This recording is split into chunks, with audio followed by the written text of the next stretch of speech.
Tenderay beef. No other beef so fresh, can be so tender, presents Hearts in Harmony, transcribed. K is for Kroger, C is for cut, B is for beef. KCB means Kroger cut beef, and Kroger cut beef means more meat for your money. Yes, Kroger cut beef gives you more meat, less waste. And the reason is this. Before the meat is weighed and priced, the Kroger method of cutting beef removes excess bone, excess waste, and stringy ends. Mind you, that's before the meat is weighed and priced, which means more meat for your money. And it's top U.S. government grades of beef. It's tender, juicy, rich red, and marbled with just the right amount of flavory fat. Yes, in Kroger cut beef, you get a better value in top-grade beef. For example, take a specific cut of beef, say a Kroger cut chuck roast. Before the roast is weighed and priced, the Kroger method of cutting beef removes excess waste and stringy meat. That means you get a better value because you get more solid meat, only a minimum of bone. Yes, you receive more meat, less waste, whether you buy a steak or a roast. So visit your neighborhood Kroger store soon. Make it a rule to get Kroger cut beef. It gives you more meat for your money. And now, Hearts in Harmony. From a neighbor of the late Sam Ansley, Penny Gibbs has learned that when ex-nurse Mabel Peterson was tending the dying man, a strange man visited the house several times a day. She reported this interesting bit of news to her employer, Frank Carter, young Rossville lawyer, and now pays another visit to Mrs. Peterson. She rings the doorbell for a long time before, finally, the door opens. Hello, Mrs. Peterson. Oh, Penny. I'm sorry I took so long to answer. I was in the basement. I was afraid nobody was home. Can I come in? Oh, sure. Come on in. Thank you. This time I'll really only stay a minute. Well, I have only a minute myself. You must think it's sort of odd that I'm busy every time you come to see me. That's all right. I understand. Everyone has a right to be busy. How true. And you seem to be extremely busy yourself running around town these days. Yes, I'm working now. Oh? Where? For a lawyer. Oh, is that so? Mm-hmm. Mrs. Peterson, maybe I can explain exactly why I've asked you so many questions about the Ansley case. Penny, I thought we weren't going to go on that again. I'd like to if you'll let me. I'll tell you exactly why. I don't want to know why. You think I'm trying to accuse you of something, don't you? I most certainly do not.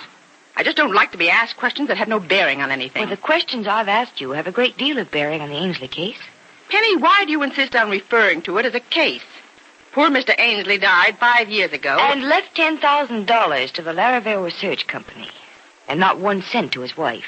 Wasn't it his privilege to leave his money to whomever and whatever he wished? Mrs. Peterson, there are some people who think Mr. Ansley was tricked into leaving the will he did. There are some people who think things they shouldn't. I suppose your lawyer thinks that I forced poor old Mr. Ansley to cut his wife out of his will. No, the money didn't go to you, but to this company, this research concern. Then why bother me about it? Because I happen to know a man came to Mr. Ainsley's house several times a day when he was dying. Oh, is that so? He was seen calling at the house at all hours. Who saw him? I can't tell you that, Mrs. Peterson. All I want from you is the name of the person who came to see Mr. Ansley during his illness. No one came to see him. That's not true. You call me a liar? No, but I think you're avoiding the truth to protect someone, maybe yourself. Were you threatened? Because if you were, I can help you. I can see that I can help you. I can see a few things myself, Penny Gibbs. And one of them is you getting out of here. You get out and stay out and don't come back again, ever. Come in. Hello. Mr. Keith busy? Hello. Come in. Thank you. Well, how glamorous can you get? Oh, Johnny Keith, how blind can you be? I'm a mess. Well, suddenly I like mess. Did Jed send you up with some layouts? Nope, I'm here on business of my own, Johnny. Or, I suppose maybe I should say I'd like to ask a favor. Well, Penny, you know there's nothing I wouldn't do for you, including jumping in the river. No, I won't ask you to do that. But I will ask you to use your influence with the police to help me do something. Oh, well, young lady, what do you want me to do? Beat a murder rap? No, you idiot. But you can get police help for me, though, can't you? Police help? Mm-hmm. Well, I wasn't a policeman for nothing, Penny. Now, wait a minute. Are you in trouble? Me? Yeah. No, I'm not in trouble. What's the matter with you? A problem, that's all. The police can help me with it. Oh, well, that's better. You weren't serious. Yes, for a minute I was afraid maybe I was right about that lawyer and you were in a jam. It's just the opposite. I'm trying to get him out of trouble. Hey, now, wait a minute, Penny, wait a minute. You just said this favor was for you, not Carter. If it's for Mr. Carter, it's for me. Oh, no, I beg your pardon. Johnny, please listen to me a minute. He has to have police help to get evidence in the Ansley case. Penny, is he still wasting his time and yours on that stupid thing? It is not a stupid thing. You don't know anything about it. You don't know anything that we found out. I know one thing you ought to find out. What's that? That Mr. Ansley wasn't swindled. And you'd better forget about the whole thing. You're very mistaken about the whole thing. Mr. Ansley was swindled. Oh? In fact, we have everything but final proof. Uh-huh. And proof is the one thing you'll never get. I suppose that's right. Unless Mr. Carter can get help from the police. Listen, Johnny, that's the trouble he's having now. The police won't listen to him. And you know something? Know what? I won't listen to you. Not if all you have to talk about is the Ansley case. Suppose I convinced you that Mr. Carter already has a lot of evidence. If I did, then would you go to the police and ask them to help? Well, sure, I guess so, but first, get your evidence. I already have that evidence. What? Okay, listen to me. Mm-hmm.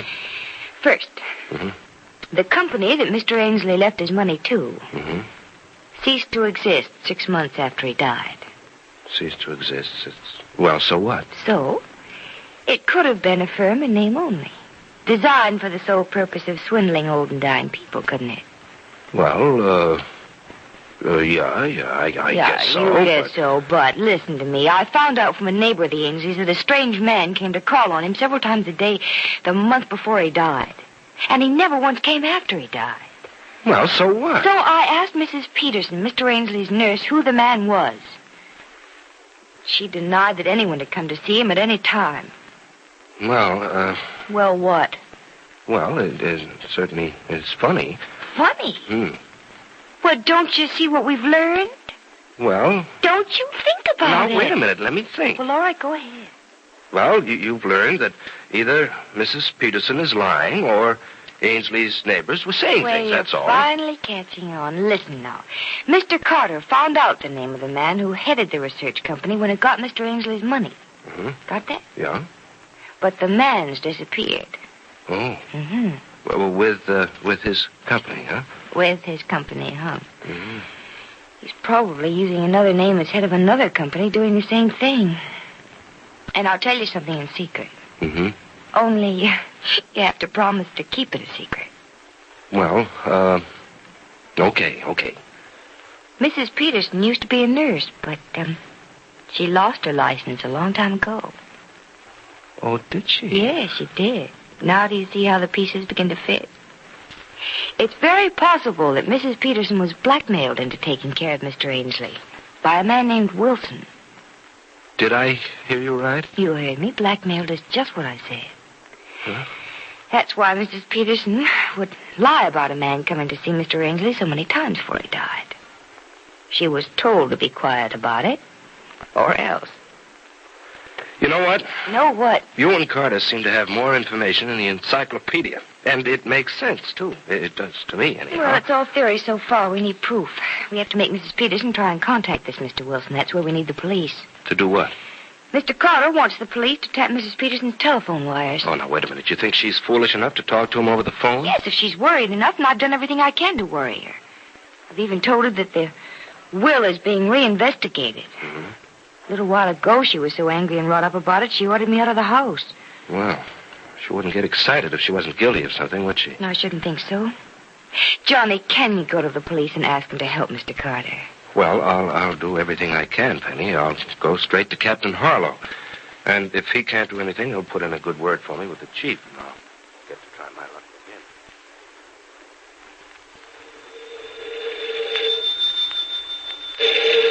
again. Hello? Hello?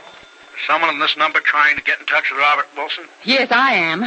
Well, this is Wilson. Oh, Mr. Wilson, I was hoping you'd call back. This is Mabel Peterson. Oh? Mabel Peterson. You remember me. I took care of Sam Ansley for you 5 years ago. Oh, yes, the old man who didn't know what to do with his 10 grand. How are you? I don't know. What do you mean? Mr. Wilson, we may be in trouble. Makes you think that? They're investigating Mr. Ainsley's will again. So what? 5 years ago, when the will was contested, the case was thrown out of court. And nobody knows enough to bring it to court again. There's a young lawyer and a young woman in this town who found out a lot, though. How much is a lot? I've been asked a great many questions. Questions never hurt nobody. But these people seem to know just what questions to ask. I'm sure they found out about me, and they're on their way to finding out about you. What have you told them? Nothing. Nothing that I know of. What do you mean, nothing you know of? I mean, I don't think I made any slips. But I'm not sure. I was too frightened. And now I'm scared to death. I knew I shouldn't have trusted you. Look, if anyone comes near you again, don't say anything but go away. I'll come to Rossville right away. Do you think you ought to? I think I'd better. Before you start shaking so hard you spill the truth all over town. And look, don't phone me again. If anyone's wise to what happened to Ainsley 5 years ago, your phone wires may be tapped. What does that mean? That means somebody will be listening in. Probably the police. So if you use your phone, talk innocent. See? All right. I won't use the phone at all. But please hurry, Mr. Wilson. Get here as soon as you can. I think we're in terrible trouble.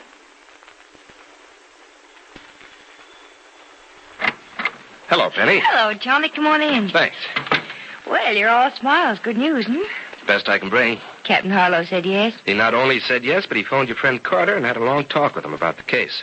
Carter's going to have all the police cooperation he wants. Oh, good, Johnny. What about tapping Mr. Peterson's phone wire? Can do and will. But her wires won't be cut into until tomorrow because Captain Harlow has to send to Wayne City for the instruments and equipment. Oh, I hope tomorrow's not too late. No, Penny, I don't think it'll be too late. I'm sure Mrs. Peterson, even if you scared her half out of her wits, will still have enough sense to wait and think it over before she starts talking about secrets over the phone. Has police help come too late? It's quite obvious that Mabel Peterson and Robert Wilson swindled the late Sam Ainsley.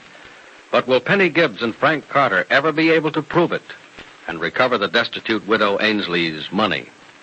Be sure to listen to the next dramatic episode of Hearts in Harmony. KCB.